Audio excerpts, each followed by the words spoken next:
తాకట్లో ఉన్న మీ బంగారాన్ని విడిపించి ఆ రోజు ఆన్లైన్ రేటుకి కొంటాం. Sharma gold company. ఈ యొక్క జనవరి 1వ తారీఖు నుంచి డిసెంబర్ 31వ తారీఖు వరకు కుంభరాశి వారికి ఈ 2025 సంవత్సరంలో ఏ విధంగా ఉండబోతుందో మీకు సవివరంగా తెలియజేయడానికి ప్రయత్నం చేస్తాను. ఇక ముఖ్యంగా గమనించుకున్నట్లయితే ఈ యొక్క గురు భగవానుల వారు 9 మే వరకు వృషభ రాశిలో సంచారం, 9 మే నుంచి మిథున రాశిలోకి, అలాగే సెప్టెంబర్ 28వ తారీఖు నుంచి నవంబర్ 11వ తారీఖు వరకు కర్కాటక రాశిలో సంచారం, నవంబర్ 12 నుంచి డిసెంబర్ 28 వరకు వక్రీకరించి మరి కర్కాటక రాశిలో సంచారం, మే 9 నుంచి సెప్టెంబర్ 28 వరకు మిథున రాశిలో సంచారం గురువులు. ఇక రాహుకేతువులు కనుక చూసుకున్నట్లయితే 15 మే వరకు కేతువు కన్యలో, రాహువు మీనంలో, తదనంతరం కేతువు 16 మే నుంచి సింహంలో, రాహువు కుంభంలో సంచారం చేస్తూ ఉండడం. ఇక శని భగవానుల వారు కనుక చూసుకున్నట్లయితే ఏప్రిల్ 16వ తారీఖు వరకు కుంభంలో స్థితి పొంది ఉండడం, ఏప్రిల్ 16 నుంచి అక్టోబర్ 9 వరకు మీన రాశిలోకి సంచారం, అలాగే జూలై 8వ తారీఖు రోజున వక్రీకరించి స్థితి పొంది ఉండడం, అక్టోబర్ 10న మళ్ళీ కుంభరాశిలోకి ప్రవేశం చేసి వక్రీకరించినటువంటి స్థితిలోనే వక్రీకరించి ఉండడం, నవంబర్ 26వ తారీఖు రోజున వక్రగమనం ఆఖరు అని చెప్పవచ్చు. అయితే ఈ యొక్క కుంభరాశిలో జన్మించినటువంటి ప్రధానంగా ఏ వృత్తుల్లో ఉన్నటువంటి వాళ్ళకి ఎటువంటి విధంగా ఉంటుంది ముఖ్యంగా గమనించుకున్నట్లయితే ఈ యొక్క కుంభరాశిలో జన్మించినటువంటి వారికి 9 మే వరకు కూడాను, అనగా మార్చి వరకు వక్రీకరించినటువంటి స్థితి చేత తృతీయ రాశి ఫలితాలు, చతుర్థ రాశి ఫలితాలు గురువు ఇవ్వబోతున్నాడు. తద్వారా ఏమవుతుంది? నూతన వ్యక్తుల యొక్క పరిచయ ప్రభావం అవుతుంది. ఎవరైనా కానీ మిమ్మల్ని నమ్మించి మోసం చేసే అవకాశాలు ఎక్కువగా గోచరమవుతున్నాయి. ఇక తదనంతరం గృహంలో కొద్దిపాటి చికాకుల సమస్యలు అనేటువంటివి ఉంటాయి. ఇవన్నీ కూడాను సర్వసాధారణమైనటువంటి విషయాన్ని గమనించుకోవాలి. ఈ గురువు 3-4 రాశుల ప్రభావాల్ని అంత ఇబ్బందిగా పెట్టే విధంగా ఉండదని గమనించుకోవాలి. ఇక 9 మే నుంచి ఎప్పుడైతే మిథున రాశిలోకి సంచారం చేస్తాడో అప్పటి నుంచి యోగవంతమైన కాలం కుంభరాశి వారికి ఉండబోతుంది. ఎప్పటి వరకు? మే 9 నుంచి సెప్టెంబర్ 28వ తారీఖు వరకు మిథున రాశిలో ఉంటాడు. ఈ మే 9 నుంచి సెప్టెంబర్ 28 మధ్యకాలంలో యోగవంతమైనటువంటి జీవితం అన్ని రంగాలలో ఉన్నటువంటి వాళ్ళు పొందుతారు అని చెప్పవచ్చు. ఇక సెప్టెంబర్ 28 నుంచి నవంబర్ 11 వరకు కర్కాటక రాశిలో సంచారం చేస్తున్నటువంటి ఈ కారణం చేత ప్రధానంగా ఒక 45 రోజుల పాటు ఉంటాయి రుణ బాధలు, ఆర్థిక సమస్యలు, పెద్దల యొక్క సహాయ సహకారాలు లేకపోవడం, ప్రతి పని మందగొడిగా సాగడం, ఆటంకాలు ఎదురవ్వడం ఈ యొక్క సెప్టెంబర్ 28 నుంచి నవంబర్ 11 వరకు 2025 సంవత్సరంలో కుంభరాశిలో జన్మించినటువంటి వారు ఎదుర్కోబోతున్నారు. ఇక నవంబర్ 12 నుంచి డిసెంబర్ 28 వరకు ఈ కర్కాటక రాశిలోనే వక్రీకరించినటువంటి ఫలితం వలన గురువు మిథున రాశి ఫలితాన్ని ఇవ్వబోతున్నాడు. కాబట్టి మే 9 నుంచి సెప్టెంబర్ 28 వరకు ఏ విధమైనటువంటి యోగదాయకమైనటువంటి పరిస్థితులు పొందగలుగుతారో అటువంటిది మళ్ళీ నవంబర్ 12 నుంచి డిసెంబర్ 28వ తారీఖు వరకు ఏకమొత్తంగా చూసుకున్నట్లయితే సంవత్సరం అంతా కూడాను ఒక 2-3 నెలలు తప్ప గురువు వారు అన్నీ యోగించే స్థితిలో ఉన్నారు. అయితే ఇక్కడ ప్రధానంగా ఏ వృత్తిలో ఉన్నటువంటి వారికి ప్రధానంగా యోగిస్తుంది అంటే ఎడ్యుకేషనల్ ఇన్స్టిట్యూషన్ నడిపేటువంటి వాళ్ళు, రెస్టారెంట్ బిజినెస్లో, అలాగే జనరల్ స్టోర్ నడిపేటువంటి వాళ్ళు, ఎఫ్ఎంసీజీ ప్రొడక్ట్లు, సూపర్ మార్కెట్లు నడిపేటువంటి వాళ్ళు, అలాగే జ్యువెలరీ రంగంలో ఉన్నటువంటి వారు, తీర్థయాత్రలో పూజా స్టోర్స్ నడిపేటువంటి వాళ్ళు, రోడ్డు సైడ్ పండ్లు అమ్ముకునేటువంటి వాళ్ళు, అలాగే పండ్లు ఇతర ఫలాలు అమ్ముకునేటువంటి వాళ్ళు, ముఖ్యంగా ఈ యొక్క కుకింగ్ పాయింట్స్ ఉండేటువంటి అనగా పికిల్స్ అలాగే కర్రీ పాయింట్స్ నడిపేటువంటి వాళ్ళు, వీళ్ళకందరికీ కూడా అద్భుతమైనటువంటి ధనాదాయం ఉంటుంది. వివిధ రకాల బ్రాంచ్ విస్తరణ చేస్తారు. అలాగే మీ వ్యాపార వృద్ధి చేసుకోవాలనుకున్నప్పుడు ఏదైతే మీరు ప్రణాళిక రూపొందించుకుంటారో మే 9 నుంచి సెప్టెంబర్ 28 మధ్య కాలంలో పూర్తయ్యేటట్టు చూసుకోండి. తద్వారా ఈ సంవత్సరం ఈ చెప్పబడినటువంటి వృత్తిలో ఉన్న వాళ్ళు అద్భుతమైనటువంటి యోగాన్ని పొందుతారని చెప్పవచ్చు. ఇక ముఖ్యంగా ఈ శని భగవానుల వారు కనుక చూసుకున్నట్లయితే ప్రధానంగా రాశిలోనే శని సంచారం 16 ఏప్రిల్ వరకు జరుగుతుంది. 16 ఏప్రిల్ నుంచి అక్టోబర్ 9 వరకు ఈ యొక్క మీన రాశిలో సంచారము. కాబట్టి మళ్ళీ జూలై 8వ తారీఖు నుంచి వక్రీకరించే స్థితి ఉన్నటువంటి కారణం చేత మళ్ళీ జన్మ శని ప్రభావం కనబడుతుంది. అయితే ఈ యొక్క అక్టోబర్ 10న కుంభంలో మళ్ళీ వక్రీకరించినటువంటి కారణం చేత ఈ సంబంధించినటువంటిది అనగా ఒకే సంవత్సరంలో ఈ కుంభరాశి వాళ్ళు పూర్తి ఏలిన నాటి శని దోష ప్రభావాన్ని అనగా గత 5 సంవత్సరాలుగా ఎటువంటి ఇబ్బందులు పడుతున్నారో మళ్ళీ ఈ 2025 సంవత్సరంలో శని ప్రభావంలో ఇబ్బందులు ఎదుర్కొంటారు. కాబట్టి ఈ యొక్క కుంభరాశిలో జన్మించినటువంటి వాళ్ళు ప్రధానంగా స్టీల్ వ్యాపారస్తులు, చర్మం సంబంధమైనటువంటి తోలు చర్మం సంబంధించినటువంటి వ్యాపారస్తులు, అలాగే ప్రధానంగా ఈ oils, edible oils, auto oils ఇటువంటివన్నీ నడిపేటువంటి వాళ్ళందరికీ కూడాను కొంత గడ్డు కాలం అని చెప్పవచ్చు, ఇబ్బందికర పరిస్థితులని ఎదురవుతాయని చెప్పవచ్చు. ఈ యొక్క శని ప్రభావం వలన అనుకున్నటువంటి పనులు కొంత మందగొడిగా సాగుతాయి. అయితే ఇక్కడ ప్రధానంగా విదేశీయానం, విదేశీ విద్యకు సంబంధించే ప్రయత్నాలన్నీ కూడా ఎప్పటి నుంచి మీకు బాగుంటాయి అని అంటే ఈ యొక్క శని భగవానుల వారు అక్టోబర్ 10 నుంచి వక్రీకరించి కుంభరాశిలో ఉంటాడు కాబట్టి దూర ప్రాంత ప్రయాణ అక్టోబర్ 10వ తారీఖు తర్వాత మీకు గోచరం అవుతుంది. ఇక రాహుకేతుల ప్రభావాన్ని చూసుకున్న జన్మరాహు 16 మే నుంచి, సప్తమ కేతువు 16 మే నుంచి ఏర్పడుతున్నటువంటి కారణం చేత ఈ 16 మే తర్వాత పోరాట పటిమ స్ఫూర్తితో ఆత్మవిశ్వాసంతో ముందడుగు వేస్తే ఈ రాహు ఇచ్చినటువంటి యోగం మీకు ఏ గ్రహం కూడా ఇవ్వకపోతుంది. కాబట్టి ఆత్మవిశ్వాసంతో ముందడుగు వేసే ప్రయత్నం చేయండి.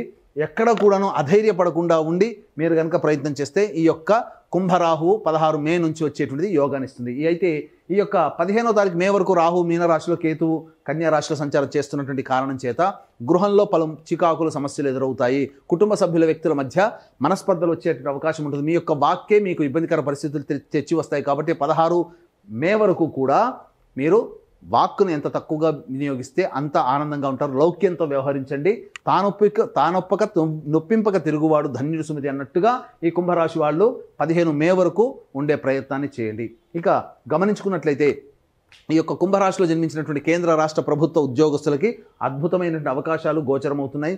గురు అనుగ్రహం ప్రభావం ఉన్నటువంటి కారణం చేత అధికారుల యొక్క అండదండలతో మీరు ఇంక్రిమెంట్స్, ప్రమోషన్స్తో కూడుకున్నటువంటి బదిలీలు మీకు కలుగుతాయి. అలాగే దూర ప్రాంతాలకి కోరుకున్న చోటకి బదిలీలు కావాలనుకునేటువంటి ఎవరైతే కుంభరాశిలో జన్మించినటువంటి వాళ్ళు ఉంటారో వాళ్ళకి అనుకూలంగా వాళ్ళు కోరుకున్న చోటికి బదిలీలు అనేటువంటి అవుతాయి. ఇక ప్రైవేట్ రంగంలో ఉన్నటువంటి వారికి బాధ్యతలతో కూడుకున్నటువంటి పదవులు లభిస్తాయి. నిరుద్యోగస్తులకి ఉద్యోగం లభిస్తుంది. అయితే ప్రధానంగా మీరు ఏ సమయంలో మీరు ఉద్యోగాలు, ప్రతి వ్యవస్థలో ఎవరైనా కానీ ప్రైవేట్ రంగంలో పనిచేసేటువంటి వాళ్ళు ఉద్యోగం మారాలని అనుకుంటారు. అయితే ఈ సంవత్సరంలో 2025లో ఎవరైతే ఉద్యోగం మారాలనుకున్నారో అటువంటి వారికి తగిన సమయం ఎప్పుడు మీకు కలిసి వస్తుంది అని అనుకున్నట్టయితే ఏప్రిల్ 12వ తారీఖు నుంచి మే 13వ తారీఖు మధ్యకాలంలో ఉద్యోగ మార్పు కనుక చేసుకునే ఆలోచన ఉంటే ఆ సమయంలో చేసుకోండి. ఖచ్చితంగా మీకు అనుకూలంగా ఉద్యోగం లభిస్తుంది. మళ్ళీ తర్వాత ఎప్పుడంటే జూలై 15 నుంచి ఆగస్టు 16 వరకు ఉన్నటువంటి ఈ కాలంలో మీకు అద్భుతమైనటువంటి యోగం కలగబోతుంది. ఇక నవంబర్ 14 నుంచి డిసెంబర్ 31వ తారీఖు వరకు ఉన్నటువంటి కాలం కూడా యోగదాయకమైనటువంటి కాలమే అని చెప్పవచ్చు. అయితే ప్రధానంగా అంతా బాగుందండి, కుంభరాశి వారికి అన్ని గ్రహాలు బాగున్నాయి, మిగతా సమస్యలు అంటూ ఉండవా అని అంటే సమస్యలు కుజగ్రహ రూపంలో ఎదురవబోతున్నాయి. జనవరి 21 నుంచి ఏప్రిల్ 1 వరకు ఉన్నటువంటి ఈ కారణం చేత ప్రధానంగా ఏమవుతుంది, వాహన ప్రమాదాలు చోటు చేసుకునే అవకాశాలు ఉంటాయి. కాబట్టి జాగ్రత్తలు పాటించండి. తల్లిగారి ఆరోగ్యం పట్ల శ్రద్ధ వహించాల్సినటువంటి పరిస్థితి. అలాగే గృహ మార్పు, స్థల మార్పు జనవరి 21 నుంచి ఏప్రిల్ 1 లోపల మీకు ఎదురయ్యేటువంటి అవకాశాలు ఈ కుంభరాశిలో జన్మించినటువంటి వారికి ఉంటాయని చెప్పవచ్చు. అయితే ఏప్రిల్ 1 నుంచి జూన్ 4 వరకు ఉన్నటువంటి సమయం అద్భుతమైనటువంటి సమయంగా చెప్పబడి ఉంటుంది. ఇక్కడ ఏప్రిల్ 1 నుంచి జూన్ 4 మధ్యకాలంలో చూసుకున్నా ఇటు గురువు యోగిస్తున్నాడు, అలాగే శని కూడాను యోగిస్తున్నాడు. ఇన్ని గ్రహాలు, రాహువు కేతులు కూడా యోగిస్తున్నారు. కాబట్టి ఏప్రిల్ 1 నుంచి జూన్ 4 వరకు ఉన్నటువంటి కాలం అద్భుతమైనటువంటి కాలం. ఈ కాలంలో రైతులు ఏవైతే పంటలు వేసుకుంటారో చక్కగా రైతులు 2 రకాల పంటల్లో అధిక లాభాన్ని పొందుతారు. అలాగే లాయర్ వృత్తిలో ఉన్నటువంటి వాళ్ళకి ప్రమోషన్స్తో కూడుకున్నటువంటి ఉన్నత పదవి లభిస్తుంది. కోరుకున్నటువంటి నామినేటెడ్ పోస్టులు మీకు కోర్టులో లభించడం అనేటువంటి జరుగుతుంది. అలాగే ఎలక్ట్రికల్ అండ్ ఎలక్ట్రానిక్స్ రంగంలో ఉన్నటువంటి వారికి, మైనింగ్ రంగంలో ఉన్నటువంటి వారికి ఆశించిన మేర శుభ ఫలితాలు పొందుతారు. కొత్త ట్రెండర్లు మీరు కాంట్రాక్టులు సైన్లు చేస్తారు. తద్వారా మీకు భవిష్యత్తులో యోగదాయకమైనటువంటి బిజినెస్ అనేటువంటి వ్యాపారం ఈ వృత్తిలో చెప్పబడినటువంటి వాటిలో మీకు అభివృద్ధి చెందుతుంది. ఇక ప్రధానంగా చూసుకున్నట్లయితే ఈ యొక్క సంబంధించినటువంటి కుంభరాశిలో జన్మించినటువంటి రాజకీయ నాయకులు ఎవరైతే ఉంటారో వారు ప్రజాదరణ పొందుతారు.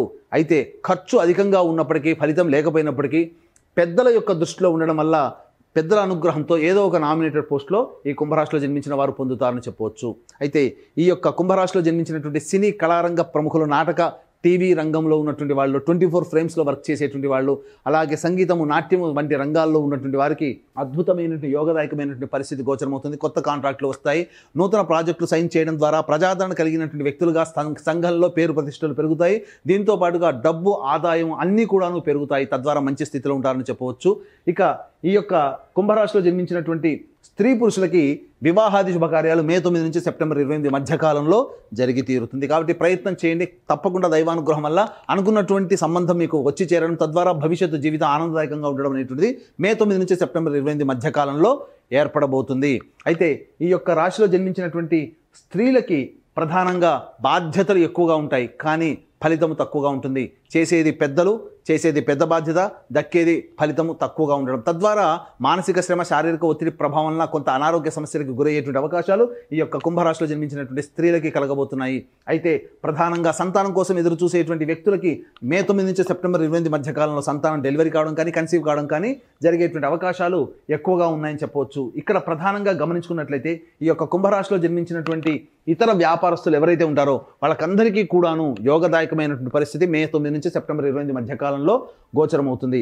అయితే ఇక్కడ గమనించాల్సిన అంశం ఏంటంటే ఈ యొక్క వారసత్వ సంబంధించినటువంటి ఆస్తులు తగాదాలు ఏవైతే ఉంటాయో అవి మీరు ఈ సంబంధించినటువంటి పరిష్కరించుకునే దిశగా మీరు జూలై 26వ తారీఖు నుంచి సెప్టెంబర్ 11 మధ్యకాలంలో కొంత సమస్యలు, ఆస్తులకు సంబంధించినటువంటి సమస్యలు పెరిగేటువంటి అవకాశాలు ఉంటాయి.